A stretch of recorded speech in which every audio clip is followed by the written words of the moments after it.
Imaginez une scène plongée dans les ténèbres. Les lumières s'éteignent une à une, la foule retient son souffle. Soudain, un grondement. Les guitares jaillissent comme un orage, la batterie tonne comme une armée en marche. Et une voix d'un autre monde, gutturale, puissante, vient lacérer le silence. Ce cri, c'est celui d'Arch Enemy. Un groupe qui incarne le paradoxe parfait. La violence et la beauté, le chaos et la maîtrise, la rage et la mélodie. Arch Enemy, c'est le métal poussé à son extrême, mais sculpté avec la précision d'un bijou. Bienvenue dans Trip and Tripped, l'émission qui gratte là où ça fait du bruit. Ici, on parle rock, métal, punk, tout ce qui fait vibrer les amplis et hérisse les poils. On t'emmène faire le tour du monde en 80 riffs et crois-moi, on va pas prendre l'autoroute du silence, non. On fonce droit dans le mur du son, pied au plancher et volume à fond. On va fouiller les caves où tout a commencé, les bars poisseux où les légendes ont appris à gueuler dans un micro.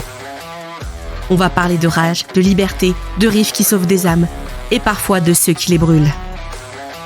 Alors branche ton ampli mental, balance tout ce que t'as dans les oreilles et oublie le monde bien propre là dehors. Parce qu'ici, on traverse la planète à coups de riff, on démonte les frontières à coups de cymbales et on fait taire les bien-pensants avec un bon vieux cri de guitare. On parle fort, on pense libre et surtout, on baisse jamais le volume. Tout commence en 1995, en Suède, une terre glaciale mais étrangement fertile pour le métal. Des villes comme Göteborg, Uppsala, Stockholm deviennent le berceau d'une nouvelle ère, celle du death metal mélodique. Et au milieu de cette effervescence, un guitariste visionnaire trace sa propre route, Michael Amott. Ancien membre du mythique Carcass, il a déjà exploré la brutalité du métal extrême. Mais il veut aller plus loin. Il rêve d'un son qui allie la puissance du death metal et la beauté des harmonies classiques. Quelque chose de brutal mais élégant, de noir mais lumineux. Aux côtés de son frère Christopher Amott, également guitariste, ils fondent Arch Enemy. Leur but ? Créer une musique qui frappe le corps, mais touche aussi l'âme. Pour compléter le groupe, on retrouve Johan Liva au chant, Daniel Erlandsson à la batterie et Martin Bengtsson à la basse. Le premier album, Black Earth, en 1996, sort dans un certain anonymat. Mais ceux qui prêtent l'oreille découvrent déjà une formule magique. Des riffs rapides, des solos techniques, et un sens de la mélodie presque romantique. C'est brutal, mais c'est beau. Et surtout, c'est différent. 2 ans plus tard, en 98, sort Stigmata. Le groupe affine son identité, la production devient plus claire et les compositions plus ambitieuses. Puis vient Burning Bridges, en 1999, un album charnière. Le son est plus tranchant, les structures plus complexes et les solos plus épiques. Arch Enemy commence à se faire un nom dans l'underground européen. Mais il manque encore quelque chose pour faire exploser la machine. Un élément déclencheur. Une figure capable d'incarner la rage et la force du groupe. Cet élément, c'est Angela Gossow. En 2000, tout bascule. Michael Amott reçoit une démo d'une jeune journaliste allemande passionnée de métal. Elle s'appelle Angela Gossow. Sa voix, un ouragan. Son énergie, incontrôlable. Michael n'hésite pas une seule seconde, elle rejoint le groupe. Et là, le monde du métal tremble. Parce qu'une femme derrière un micro de death metal en 2000, c'était du jamais vu. Mais Angela n'est pas là pour casser les codes. Elle est là pour les écraser. Son premier album, Wages of Sin, en 2001, marque un tournant historique. Sa voix gutturale d'une puissance terrifiante rivalise avec les plus grands chanteurs extrêmes. Mais derrière la rage, il y a une intensité émotionnelle rare. On y sent la douleur, la révolte et la fierté. Les morceaux Enemy Within, Ravenous ou Dead Bury the Dead deviennent des classiques instantanés. Le groupe accède à une nouvelle dimension, le death metal accessible mais sans concession. Arch Enemy devient un symbole. Le symbole d'un métal ouvert, moderne, où le talent prime sur le genre, le sexe ou les règles. Les années 2000 sont une explosion continue. Anthems of Rebellion, en 2003, propulse Arch Enemy au rang des stars internationales. Des titres comme We Will Rise ou Dead Eyes See No Future deviennent des hymnes de résistance. La voix d'Angela hurle la révolte, tandis que les guitares d'Amott sculptent des mélodies dignes d'un concerto. Puis arrive Doomsday Machine, en 2005, un chef-d'œuvre. C'est l'album qui définit Arch Enemy. Technique, intense, apocalyptique. Nemesis, le titre phare, devient leur hymne absolu. Un cri de guerre, une explosion de puissance. Sur scène, le groupe devient une véritable armée. Angela, impériale, mène la foule comme une prêtresse du chaos.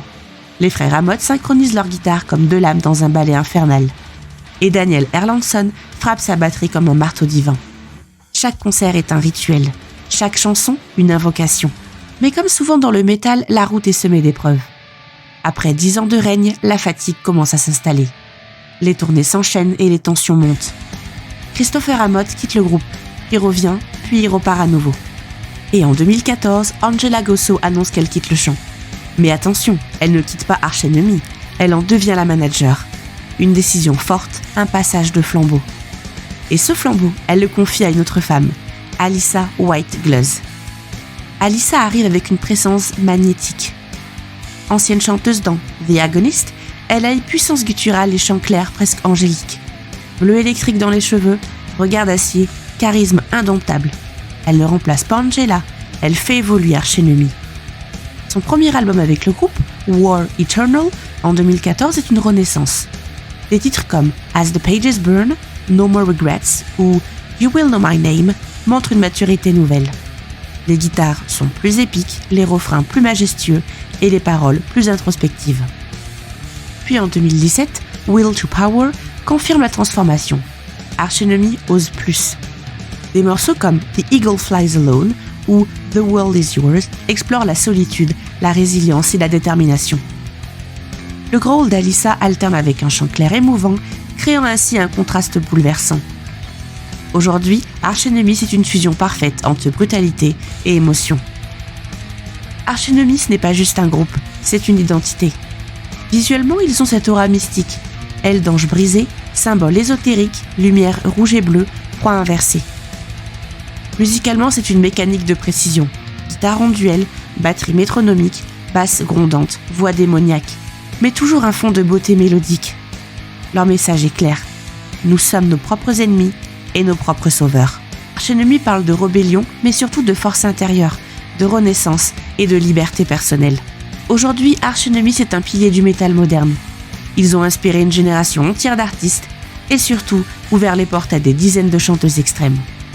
Sans Angela et Alyssa, pas de Ginger, pas de Spirit Box, pas de Butchered Babies. Ils ont prouvé que le métal pouvait être universel, qu'il pouvait parler à tout le monde, sans compromis, sans filtre. Et après presque 30 ans de carrière, ils continuent à tourner, à composer, à évoluer. Chaque album est une nouvelle bataille. Chaque concert, une messe noire où la passion et la fureur se mêlent à la beauté. Arch Enemy, c'est la colère sublimée. C'est la rage transformée en art. C'est la preuve qu'on peut hurler et être entendu. On peut être extrême mais précis, furieux mais lumineux. Alors la prochaine fois que tu entends Nemesis ou The Eagle Flies Alone, ne te contente pas d'écouter. Ressens la guerre, la douleur, la liberté. Car derrière chaque riff d'Arch Enemy, il y a une promesse. Celle que même dans le chaos, la beauté survit.